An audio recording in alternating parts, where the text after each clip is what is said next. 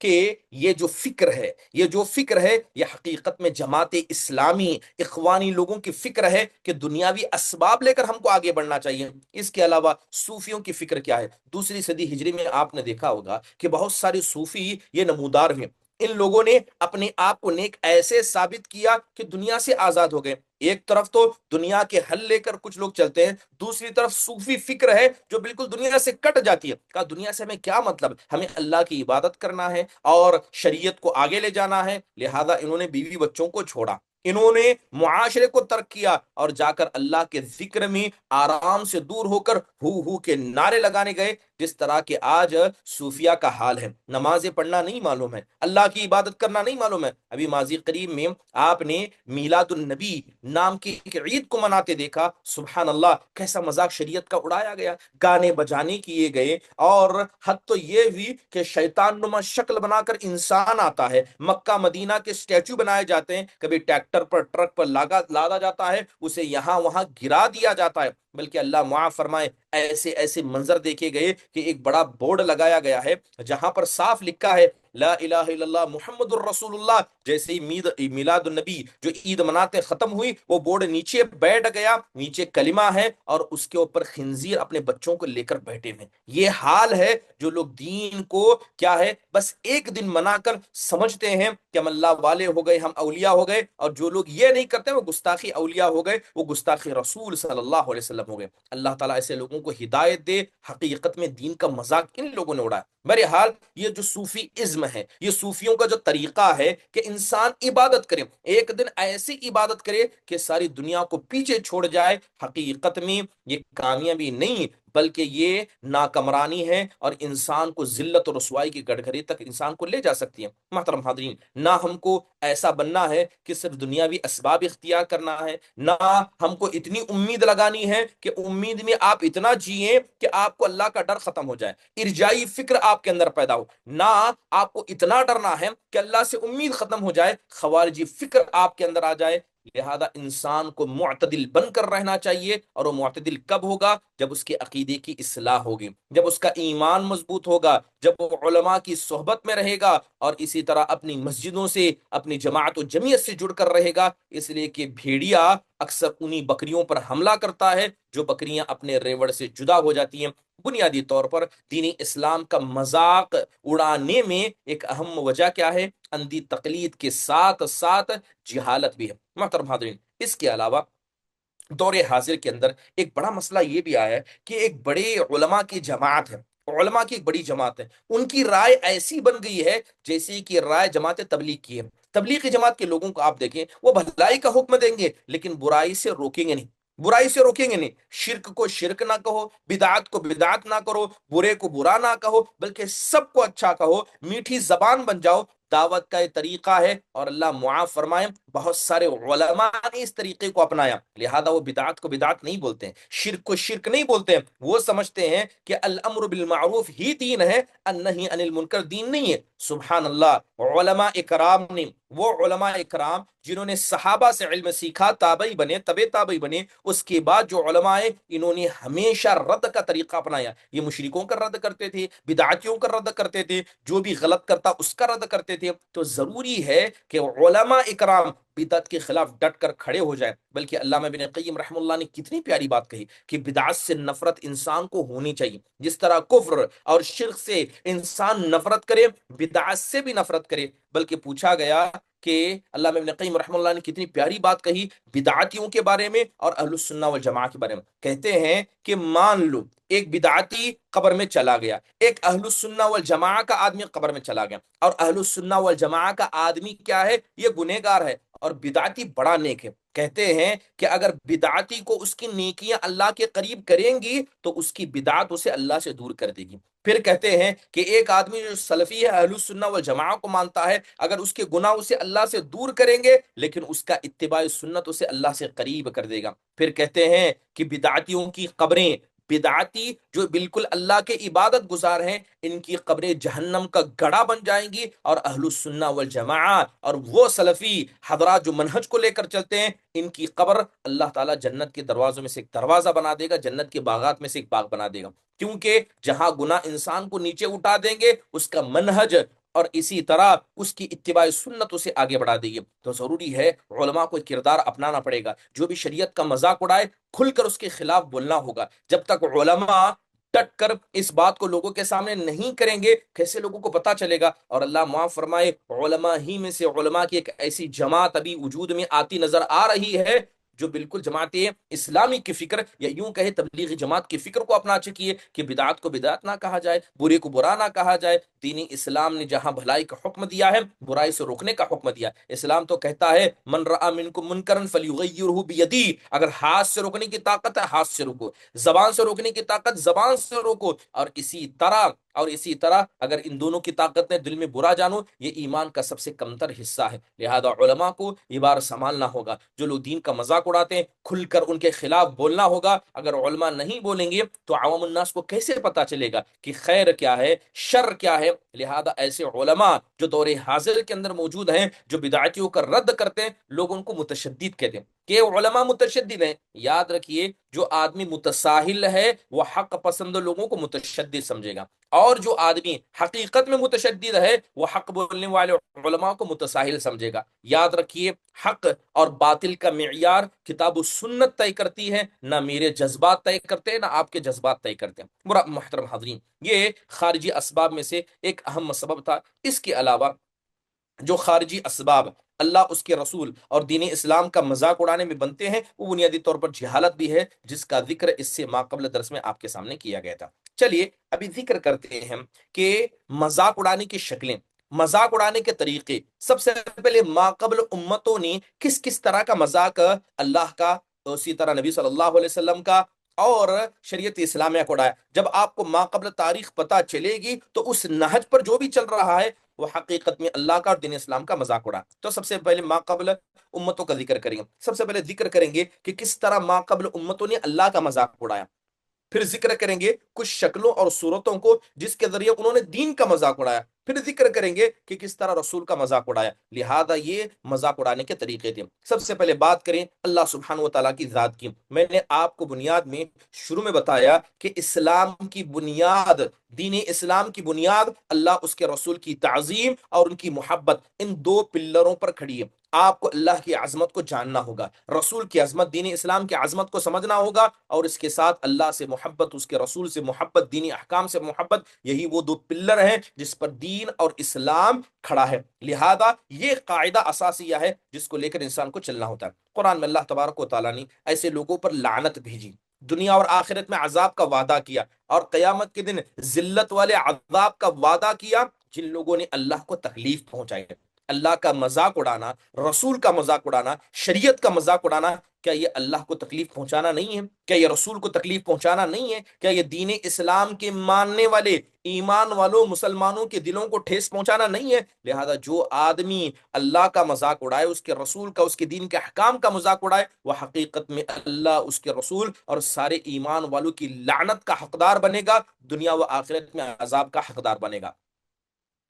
جیسے کہ سورہ احزاب میں اللہ نے کہا ان الذین یؤذون اللہ ورسولہ لعنهم اللہ فی الدنیا والآخرہ واعد لهم عذابا مہینا، کہ جو لوگ اللہ کو اس کے رسول کو تکلیف پہنچاتے ہیں اللہ نے دنیا اور آخرت میں ایسے لوگوں پر لعنت بھیجی ہے، اور اللہ نے ان کے لیے ذلیل اور رسوا کرنے والا عذاب بنا کر رکھا ہے۔ اب آپ دیکھیے کہ مشرکین مکہ ہو، یہود ہو، نصارہ ہو، ان لوگوں نے کیسے کیسے جھوٹی باتیں اللہ تبارک و تعالیٰ کی طرف لگائی۔ کسی نے کہا کہ اللہ تعالیٰ نے اپنے لیے بیٹا بنا دیا، کسی نے رسولوں کو جھٹلایا، کسی نے رسولوں کو قتل کرنا چاہا، کسی نے رسول کو مجنون کہا، کسی نے شاعر کہا، کسی نے جادوگر کہا، کسی نے جھوٹا کہا، یہاں تک کہ بعض لوگوں نے اللہ تعالیٰ کی ذات کو نہیں بخشا اور اللہ کی ذات پر بھی کیا ہے، تانے کس دیے۔ یہ سارے کام کس نے کیے؟ یہ سارے کام کیا ہے؟ ما قبل امتوں نے کیے۔ جیسے کہ یہود کہا کرتے تھے وقالت الیہود ید اللہ مغلولہ، یہودیوں نے کہا کہ اللہ تعالیٰ کے ہاتھ بندھے ہوئے ہیں،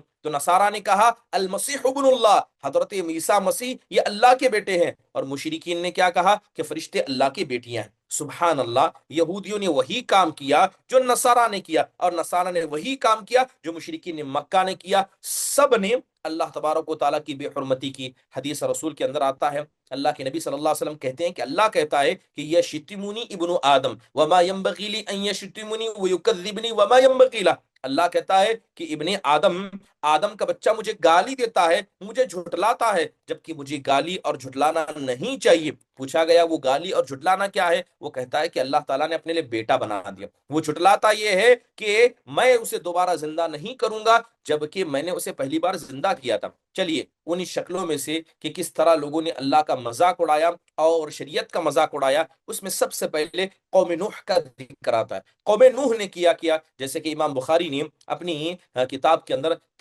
حدیث کو ذکر کرتے ہوئے وقالوا لا تذرن آلهتكم ولا تذرن ودا ولا سواعا ولا يغوث ويعوق نصرا، اس کے ماتحت حدیث ذکر کی اور کہتے ہیں کہ قوم نوح میں کچھ نیک لوگ تھے، جب یہ دنیا سے چلے گئے تو شیطان ان کے بعد والوں کے پاس آیا اور کہا کہ جہاں یہ بیٹھتے تھے ان کے نام کے پرچے لگا دو، ان کے نام کے پتھر بنا دو۔ جب یہ بنانے والے چلے گئے تو ان کے بعد والوں کے پاس شیطان آیا اور کہا کہ انہی کی عبادت تو تمہارے ماں قبل باپ دادا کرتے تھے، لہذا علم کو بھلا دیا گیا۔ اس طرح نیک لوگوں کی عبادت شروع ہوئی، تو ان لوگوں نے اللہ کو چھوڑ کر انسانوں کو کیا کیا؟ اللہ تبارک و تعالیٰ کا ساجی قرار دیا۔ اور یہ اللہ تعالیٰ کا، جب انسان توحید کو چھوڑتا ہے حقیقت میں وہ اللہ کا مذاق اڑاتا ہے، اللہ کی قدرت کا مذاق اڑاتا ہے، وہ شرک کر کے اللہ کی صلاحیتوں کا مذاق اڑاتا ہے۔ وہ کہتا ہے کہ اللہ اکیلا دنیا کو نہیں چلا سکتا، اللہ تبارک و تعالیٰ اکیلا ہے، مگر اللہ کو ایسے اولیاء کی ضرورت ہے جو اس کے کام کو آسان کرے۔ اللہ ہماری دعاؤں کو ڈائریکٹ نہیں سن سکتا، اس لیے ہم ان اولیاء کے پاس جائیں گے جو اللہ تک پہنچنے کا راستہ بنیں گے۔ حقیقت میں یہ مذاق نہیں، توحید کے خلاف، توحید کے معاملے میں یہ ہنسی مذاق نہیں تو اور کیا ہے۔ اس لیے اللہ تعالیٰ نے کہا انہم كانوا اذا قیل لهم لا الہ الا اللہ یستکبرون ویقولون انا لتارکو آلہتنا لشاعر مجنون، جب ان سے کہا جاتا کہ لا الہ الا اللہ کہو تو تکبر کرتے تھے، یہ بات نہیں مانتے تھے اور کہتے تھے کیا ہم اپنے خداؤں کو ایک شاعر اور پاگل کے لیے چھوڑ دیں۔ تو سبحان اللہ، ان لوگوں نے اللہ کی آیات کا مذاق اڑایا رسول صلی اللہ علیہ وسلم کے مذاق کے ذریعے۔ لہذا حقیقت میں جو رسول کا مذاق اڑاتا ہے وہ اللہ کی آیات کا مذاق اڑاتا ہے۔ محترم حاضرین، اس لیے آپ دیکھیں کہ حضرت ابراہیم خلیل الرحمن جب ان کو قوم کی طرف بھیجا گیا، وہ بتوں کی عبادت کرتے تھے اور انہیں حضرت ابراہیم نے روکا، تو انہوں نے کیا کیا؟ انہوں نے کہا کہ ان بتوں کی عبادت جسے ہم اپنے باپ دادا سے کرتے آئے کیا ہم ان کو چھوڑ دیں؟ تو حضرت ابراہیم نے کیا کہا تھا؟ جن بتوں کو تم پکارتے ہو کیا وہ تمہاری دعاؤں کو سنتے ہیں؟ ہاں، کیا وہ تمہیں نفع دیتے ہیں؟ کیا وہ تمہیں نقصان دیتے ہیں؟ ان کا جواب کیا تھا؟ قالوا بل وجدنا آباءنا كذلك يفعلون، یہی جواب تھا کہ ایسا کرتے ہوئے ہم نے باپ دادوں کو دیکھا تھا، ہم یہی کر رہے ہیں۔ لہذا ان لوگوں نے بھی اللہ سبحانہ و تعالیٰ کا مذاق اڑایا، اللہ سبحانہ و تعالیٰ کا مذاق اڑایا، اور مذاق اڑانے کی شکل یہ تھی یہاں تک کہ حضرت ابراہیم علیہ الصلوۃ والسلام جو نبی ہیں، رسول ہیں، ان کو جلانے کی کوشش کی گئی۔ اللہ تبارک و تعالیٰ نے آگ کو حکم دیا اور اللہ تبارک و تعالیٰ کے حکم سے وہ آگ ہلکی ہو گئی، بعد میں جا کر بچڑے کو معبود بنا لیا گیا۔ یہ سارے کام بنی اسرائیل نے کیے ہیں حضرت موسیٰ علیہ الصلوۃ والسلام کے زمانے میں۔ تو حقیقت میں یہ سارے مذاق کے طریقے تھے، یہ مذاق کے طریقے تھے کہ رسول کو آگ میں پھینکا جائے، حضرت موسیٰ علیہ الصلوۃ والسلام کوہ طور پر تورات لانے کے لیے گئے، یہاں بچڑے کو معبود بنا لیا جائے۔ تو بنی اسرائیل نے اس طرح کا مذاق اللہ کے ساتھ کیا، اور اللہ تبارک و تعالیٰ نے کہا ان الذین اتخذوا العجل سینالهم غضب من ربهم وذلۃ فی الدنیا فی الحیات الدنیا وکذالک نجزی المفترین۔ اللہ نے کہا جن لوگوں نے بچڑے کو معبود بنا لیا، اللہ کی طرف سے اس دنیاوی زندگی میں غصہ ان پر نازل ہونے والا ہے، اور جھوٹے لوگوں پر اللہ تعالیٰ کا ایسے ہی عذاب آتا ہے۔ مذاق کا طریقہ کیا تھا؟ اللہ تعالیٰ کا مذاق اڑانے کا طریقہ، یہودیوں نے اللہ کے بارے میں کہا، کیا کہا؟ کہ اللہ فقیر ہے، نعوذ باللہ، اللہ فقیر ہے، ہم مالدار ہیں، لہذا تم اپنے رب سے کہو کہ ہم سے چاہے تو وہ قرض لے لے۔ اللہ تبارک و تعالیٰ قرآن میں کہتا ہے لقد سمع اللہ قول الذین قالوا ان اللہ فقیر ونحن اغنیاء سنکتب ما قالوا وقتلهم الانبیاء بغیر حق ونقول ذوقوا عذاب الحریق۔ اللہ تعالیٰ نے تحقیق کے اللہ تعالیٰ نے ان لوگوں کی بات کو سنا جنہوں نے کہا کہ اللہ فقیر ہے اور ہم مالدار ہیں، یہ جو کچھ کہتے ہیں اللہ تبارک و تعالیٰ ان کی باتوں کو سن رہا ہے، ہمارے فرشتے لکھ رہے ہیں۔ اور یہ قصہ کیوں ہوا؟ ایک شخص تھا جس کا نام فنحاس تھا۔ فنحاس، حضرت ابوبکر صدیق رضی اللہ عنہ گزرے تو فنحاس اپنے ساتھیوں کو لے کر ان نصیحت کر رہا تھا، تو حضرت ابو بکر نے اس سے کہا اتق اللہ واسلم، کہا ہے فنحاس تو اللہ سے ڈر، مسلمان ہو جا، تو اللہ سے ڈر، مسلمان ہو جا، کیونکہ تجھے پتا ہے کہ محمد صلی اللہ علیہ وسلم یہ اللہ کے بندے، اس کے رسول ہیں۔ تو اس وقت فنحاس نے کیا کہا؟ کہا واللہ یا ابا بکر ما بنا الی اللہ من فقر، کہتے ہیں اے ابو بکر خدا کی قسم اللہ تعالیٰ کی ضرورت ہم کو نہیں ہے، یعنی اللہ تعالیٰ کے مسئلے میں ہم فقیر نہیں ہیں، وَإِنَّهُ إِلَيْنَا لَفَقِيرٌ، بلکہ جس اللہ کی عبادت کی اور محمد صلی اللہ علیہ وسلم کی اتباع کی تم بات کرتے ہو، جس اللہ کی طرف بلاتے ہو، وہ اللہ ہمارے لیے فقیر ہے اور ہم مالدار ہیں، اور اللہ کو چاہیے تو ہم سے قرض لیں۔ حضرت ابوبکر کو اتنا غصہ آیا کہ آپ کے سامنے اللہ کی ذات پر اس طرح کا الزام، مذاق اڑایا گئے اور زور کا تماچا فنحاس کو مارا۔ بعد میں فنحاس آ کر اللہ کے نبی صلی اللہ علیہ وسلم کے سامنے شکایت کرنے لگا، تب جا کر یہ آیت کریمہ نازل ہوئی۔ محترم حاضرین، اس کے علاوہ یہودیوں کا یہ کہنا کہ اللہ تعالیٰ فقیر ہے، ہم مالدار ہیں، اللہ چاہے تو ہم سے قرض لے، سبحان اللہ، یہ اللہ تعالیٰ کے ساتھ مذاق کی ایک زندہ شکل تھی۔ اللہ کے ساتھ مذاق کی شکل تھی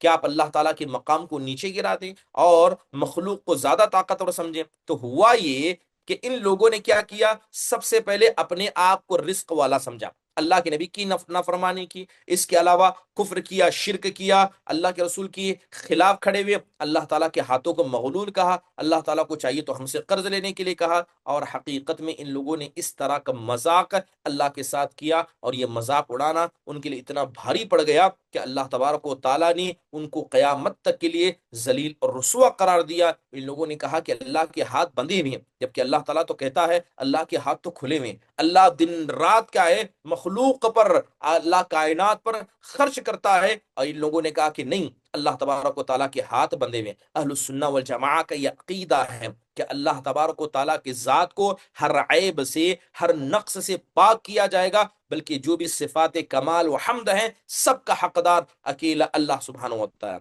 اللہ تبارک و تعالیٰ کا مذاق اڑانے میں نصارہ بھی پیچھے نہیں تھے۔ ان لوگوں نے کیا کہا؟ جیسے کہ امام ابن قیم رحمہ اللہ نے بڑا خطرناک نقشہ، یہ نصارہ نے جو اللہ کا مذاق اڑایا، ان کی بڑی مشہور کتاب اغاثۃ اللہفان، کتاب امام ابن قیم کی، اس کے اندر کہتے ہیں کہ نصارہ نے اللہ کا کیسا مذاق اڑایا۔ اس کی زندہ شکل یہ ہے کہ ان لوگوں نے اللہ کو اتنا کمتر سمجھا، اللہ کو گالی دی، وہ یہ کہ انہوں نے گمان کیا کہ وہ اللہ جو عرش پر ہے، وہ اللہ تبارک و تعالیٰ جو ساتوں آسمان پر ہے، وہ اللہ وہاں سے نیچے اترا ہے اور عورت کی پیشاب کی جگہ میں داخل ہوا ہے، وہاں 9 مہینے تک پیشاب خون کے بیچ میں اللہ رہا ہے، نعوذ باللہ من ذالک، مادر رحم میں 9 مہینے رہا ہے، اور جہاں سے بچے نکلتے ہیں وہاں سے وہ نکلا ہے، ماں ایک عورت کا دودھ پیا ہے، اور پیشاب پیخانہ، بھوک، رونا، اور یہ سارے کام کیا ہے ہوئے ہیں۔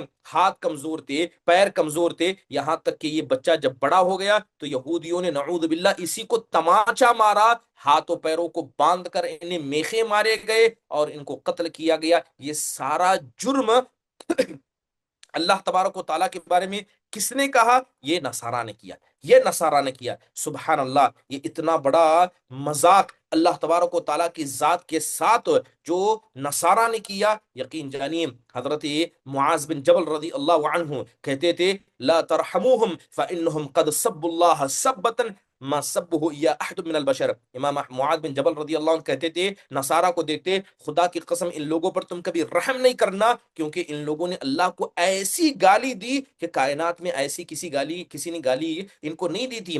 بلکہ امام احمد بن حنبل جب بھی کسی نصرانی کو دیکھتے آنکھ نیچی کر لیتے، آنکھ بھر کر دیکھتے نہیں تھے۔ پوچھا جاتا آپ ایسے کیسے کیوں کرتے ہیں تو کہتے ایسے لوگوں کو آنکھ بھر کر دیکھوں تو کیسے دیکھوں جن لوگوں نے اللہ تعالیٰ کو ایسی گالی دی، اللہ تعالیٰ کو ایسے ایسے الفاظ کہے، ایسے لوگوں کو میں آنکھ بھر کر دیکھ بھی نہیں سکتا۔ محترم حاضرین، بلکہ نصارہ نے اللہ کا مذاق اڑانے میں کوئی کسر نہیں چھوڑی۔ ان لوگوں نے کہا نعوذ باللہ، ان کی کتابوں میں یہ ساری چیزیں موجود ہیں کہ ان لوگوں نے کہا کہ اللہ تبارک و تعالیٰ ایک بوڑھا شخص ہے جس کے سر کے بال سفید ہیں، داڑھی کے بال سفید ہیں، اور وہاں پر جو فرشتے ہیں ان فرشتوں نے دیکھا کہ اللہ سبحانہ و تعالیٰ کے کپڑے پھٹے ہوئے ہیں۔ نعوذ باللہ من ذالک، یہ ان کی کتابوں میں موجود ہے، اور ان کی کتابیں اللہ سبحانہ و تعالیٰ کے مذاق سے بھری ہوئی ہیں۔ کیا یہ مذاق سچ میں یہ ایسا نہیں تھا؟ کیا ان کے دل میں ایمان تھا؟ کیا ان کے دل میں رسولوں کے حوالے سے ایمان تھا؟ کیا دین پر ایمان تھا؟ یقین جانیے اس طرح کا گھٹیا مذاق یہود و نصارہ نے اللہ سبحانہ و تعالیٰ کے ذات کے ساتھ کیا۔ چلیے بات اگر دین اسلام کی کریں کہ دین اسلام کا مذاق بھی ما قبل امتوں نے خوب اڑایا ہے۔ یہ نہیں کہ صرف اللہ کا مذاق اڑایا، شریعت کا مذاق اڑایا، اور شریعت کا سب سے بڑا مذاق یہ ہے کہ آدمی شریعت کی اتباع نہ کرے۔ وَمَن يُشَاقِقِ الرَّسُولَ مِن بَعْدِ مَا تَبَيَّنَ لَهُ الْهُدَى وَيَتَّبِعْ غَيْرَ سَبِيلِ الْمُؤْمِنِينَ نُوَلِّهِ مَا تَوَلَّى وَنُصْلِهِ جَهَنَّمَ وَسَاءَتْ مَصِيرًا۔ سورہ نساء میں اللہ کہتا ہے کہ حق کو واضح ہونے کے بعد، ہدایت کے آنے کے بعد، جو آدمی رسول صلی اللہ علیہ وسلم کی نافرمانی کرے گا اور صحابہ اور سلف صالحین کے راستے کو چھوڑ کر کسی غیر راستے کو اپنائے گا، جدھر وہ جانا چاہے گا ہم اس کے لیے راستہ ہموار کر دیں گے، اور اس کا ٹھکانہ جہنم ہوگا، اور جہنم بڑا ہی برا ٹھکانہ ہے۔ کس طرح دین اسلام کا مذاق اڑایا گیا، جس طرح کی آپ دیکھیں کہ حضرت موسیٰ علیہ السلام کے زمانے میں ایک بدبخت آدمی سامری، اس نے کیا کیا، کچھ زیورات کو جمع کر کے جب حضرت موسیٰ علیہ السلام کوہ طور پر گئے تھے، اس نے ایک بچڑا بنا دیا، اور بچڑا بنا کر کہا کہ حضرت موسیٰ جس خدا کی بات کرتے تھے یہی وہ خدا ہے، لہذا سب بنی اسرائیل کے اکثر لوگ اس کی عبادت کرنے لگ گئے۔ تو دین اسلام کے احکام کا یہ مذاق اڑایا گیا، یہاں تک کہ اللہ نے کہا فَأَخْرَجَ لَهُمْ عِجْلًا جَسَدًا لَهُ خُوَارٌ فَقَالُوا هَذِهِ إِلَٰهُكُمْ وَإِلَٰهُ مُوسَىٰ فَنَسِيَ۔ اللہ نے کہا کہ جب ان لوگوں نے بچڑے کو بنا دیا جس کا ایک جسم تھا جس سے ڈکار کی آواز نکلتی تھی، لوگوں نے کہا یہی وہ تو تمہارا خدا ہے، اور حضرت موسیٰ کا خدا ہے، اور دین اسلام کی ساری تعلیمات کو بھلا دیا گیا۔ تو دین اسلام کی تعلیمات کو بھلانا یقیناً یہ دین اسلام کا مذاق اڑانا ہے، اور یہ کام کس نے کیا؟ یہ کام کس نے؟ نصارہ نے کیا۔ قوم شعیب نے کیا کیا؟ قوم شعیب نے نماز کا مذاق اڑایا، زکوٰۃ کا مذاق اڑایا۔ حضرت شعیب علیہ السلام جب نماز زکوٰۃ کا حکم دیتے تو وہ کہتے قالوا یا شعیب اصلاتک تأمرك أن نترك ما يعبد آباؤنا أو أن نفعل في أموالنا ما نشاء إنك لأنت الحليم الرشيد۔ قوم شعیب سے، حضرت شعیب علیہ السلام سے کہتا ہے شعیب کیا تمہاری نماز ہمیں حکم دیتی ہے کہ ہم اپنے باپ دادا کی تقلید کو چھوڑ دیں؟ ہمارا مال ہے، جو چاہے ہم کریں گے، نہ زکوٰۃ کی بات کو مانا، نہ نماز کی بات کو مانا، بلکہ توحید ہو، نماز ہو، زکوٰۃ ہو، کھل کر اس کا مذاق قوم شعیب نے اڑایا۔ یہاں تک کہ اللہ تبارک و تعالیٰ نے کہا، حضرت شعیب کہتے ہیں قال یا قومی ارأیتم ان کنت علی بینۃ من ربی، اے میری قوم والی یہ تو بتاؤ کہ اگر میں اللہ تبارک و تعالیٰ کی جانب سے حق ہوں، میرے پاس رزق ہے، اور میں کیا تم کو ایسی چیز کا حکم دوں گا جس چیز کو میں خود نہیں مانتا؟ کہا کہ ایسا ہو نہیں سکتا، لہذا توبہ کرو، توحید کی طرف آؤ، استغفار کرو۔ اس کے علاوہ ما قبل امتوں نے جو دین اسلام کے احکام کا مذاق اڑایا، اس میں نصارہ بھی تھے جنہوں نے نماز کا مذاق اڑایا۔ نماز یہ انبیاء کا فریضہ تھا جنہیں انبیاء لے کر آئے تھے، مگر رومی یہ لوگ نماز کو نہیں ادا کرتے تھے، بلکہ یہ لوگ پیشاب و پیخانے سے پاک نہیں رہتے تھے۔ آپ جائیں اور ان کے یہاں دیکھیں کہ جھوٹ بولنا، فسق و فجور کرنا، غیبت کرنا، گالی گلوچ کرنا، شراب کا بیچنا، خنزیر کو کھانا، کتنے ایسے کام تھے یہ سب کرتے تھے۔ یہ گناہ کرنے کے ساتھ ساتھ نماز کو ان لوگوں نے ختم کر دیا تھا، بلکہ نماز کے وقت میں یہ پیشاب و پیخانے مسجدوں میں آ کر کیا کرتے تھے۔ نصارہ کا یہ معمول تھا کہ یہ بڑے گندے تھے، غسل جنابت سے پاک نہ ہونا، حمل ہونے کے بعد حمل کی گندگی کے ساتھ رہنا، حیض و نفاس کی حالت میں اسی گندگی کے ساتھ رہنا، اور عبادتوں کو کلی طور پر چھوڑ دینا۔ یہ یہود و خاص کر خصوصی طور پر یہ نصارہ کے گناہوں میں سے ایک بڑا گناہ تھا جسے وہ کیا کرتے تھے۔ اس کے علاوہ ان لوگوں نے بہت ساری عبادتوں کا مذاق اڑایا، جس طرح کہ کفار مکہ نے قریش مکہ نے کیا ہے مکہ کے اندر مذاق اڑایا تھا۔ جیسے ان لوگوں نے کہا کہ یہ مسلمان جو کعبۃ اللہ کے پاس نماز پڑھتے ہیں، یہ نماز کیا ہے؟ یہ تو بس ایک ہنسی مذاق کی طرح ہے۔ یہ زمین کو کیا ہے، جس طرح انسان سیٹی بجا کر ہنسی مذاق کرتا ہے، ان لوگوں نے کہا یہ نماز بھی ایسی سیٹی مذاق ہے، اس کے علاوہ کچھ نہیں ہے۔ تو ان لوگوں نے، مشرکین مکہ نے بھی اس طرح کا مذاق اڑایا، بلکہ اللہ کے عذاب کا مذاق اڑایا گیا، اللہ کے عذاب کا مذاق اڑایا گیا۔ حضرت نوح نے جب قوم نوح کو کہا کہ اللہ کے عذاب سے ڈرو، تو قوم نوح نے کیا کہا؟ کہا کہ اللہ کے عذاب کا ڈر دکھاتے ہو، لاؤ اللہ تعالیٰ کا عذاب لے کر آؤ، ہم اسے دیکھنا چاہتے ہیں، اگر تم سچے ہو تو اللہ کا عذاب لے کر آؤ۔ سبحان اللہ، اللہ تبارک و تعالیٰ کے فرامین اور عذاب کا کھل کر مذاق اڑایا گیا۔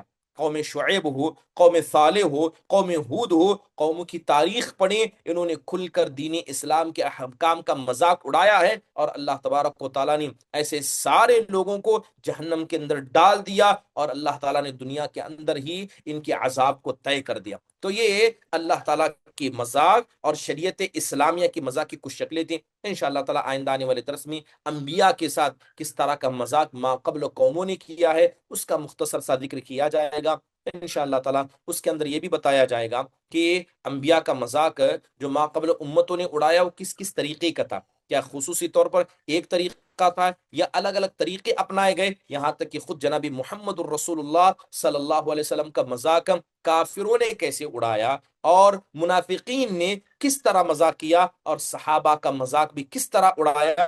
انشاءاللہ تعالیٰ ان بنیادی باتوں کی طرف ذکر کیا جائے گا، اور اس کے بعد وقت ملتا ہے تو دور حاضر کے اندر دین اسلام کا یعنی اللہ کا مذاق کیسے اڑایا جا رہا ہے، دین کا مذاق کیسے اڑایا جا رہا ہے، رسول کا مذاق کیسے اڑایا جا رہا ہے، اور صحابہ کا نام لے کر مومنوں کا مذاق کیسے اڑایا جا رہا ہے، انشاءاللہ تعالیٰ اس کی طرف بھی اشارہ کریں گے۔ اللہ تعالیٰ سے دعا ہے اللہ تبارک و تعالیٰ ہم سب کو اپنے ایمان کی حفاظت کرنے والا، شریعت اسلامیہ کے احکام کی مسئلے میں اپنے آپ کو محتاط رکھ کر شریعت اسلامیہ کے مذاق سے اللہ تعالیٰ ہم سب کو بچا کر رکھے، آمین۔ اقول قولی هذا واستغفر الله لي ولكم ولسائر المسلمين من كل ذنب فاستغفروه۔ کسی کوئی سوال ہو تو مختصر انداز سے پوچھ لیں۔ سیدہ فردوس۔ السلام علیکم ورحمۃ اللہ وبرکاتہ۔ وعلیکم السلام ورحمۃ اللہ وبرکاتہ، جی۔ شیخ، جب آپ قرآن کی آیتیں بتاتے ہیں تو تھوڑا سورہ کا نام اور آیت نمبر بتائیے شیخ، تاکہ ہم لوگ نوٹ کر سکیں۔ انشاءاللہ تعالیٰ ضرور آئندہ سے میں کوشش کروں گا کہ جو بھی آیتیں مجھے لگتا ہے کہ بولوں، کیونکہ بسا اوقات بغیر سوچے سمجھے ایسی آیتیں بول دیتا ہوں، لیکن انشاءاللہ تعالیٰ آئندہ کوشش کروں گا کہ سورت آیت کا نام ذکر کروں انشاءاللہ۔ جزاک اللہ خیر، جزاک اللہ خیر۔ حیاک اللہ۔ کیونکہ میں حافظ قرآن نہیں ہوں تو بہت ساری آیتیں بولتے بولتے نکل جاتی ہیں، ویسے بھی الحمدللہ ایک بڑا مسئلہ نہیں ہے جہاں تک میں سمجھتا ہوں آیتوں کو تلاش کرنا، لیکن ٹھیک ہے انشاءاللہ تعالیٰ پوری کوشش کریں آئندہ سے۔ ناز پروین۔ السلام علیکم ورحمۃ اللہ وبرکاتہ۔ وعلیکم السلام ورحمۃ اللہ وبرکاتہ، جی۔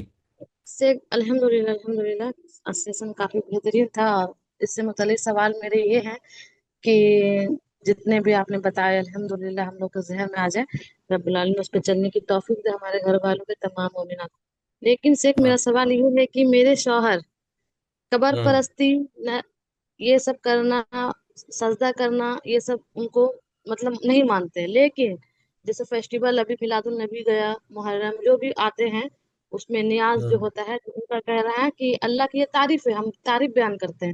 تو ہم نے کہا تعریف کیا بیان کرنا ہو، تو اس میں اللہ کا ہی نام لیا جاتا ہے، اللہ کی سورہ وغیرہ پڑھا جاتا ہے۔ تو ہم نے ان سے سوال، کیونکہ ہمارے رشتے ابھی نازک ہیں، تو کیونکہ سال بھر بھی شادی کو نہیں ہوئے، تو میں نے ان سے اتنا ہی کہا کہ اس میں تعریف کیسے بیان ہم کر رہے ہیں، کیا کر رہے ہیں، ان کے لیے جو کچھ بتایا گیا اس کو ہم فالو کر رہے ہیں، تو بول رہے کہ ہاں ہم فالو کر رہے ہیں، اس چیز کو مان رہے ہیں، ان کا ہم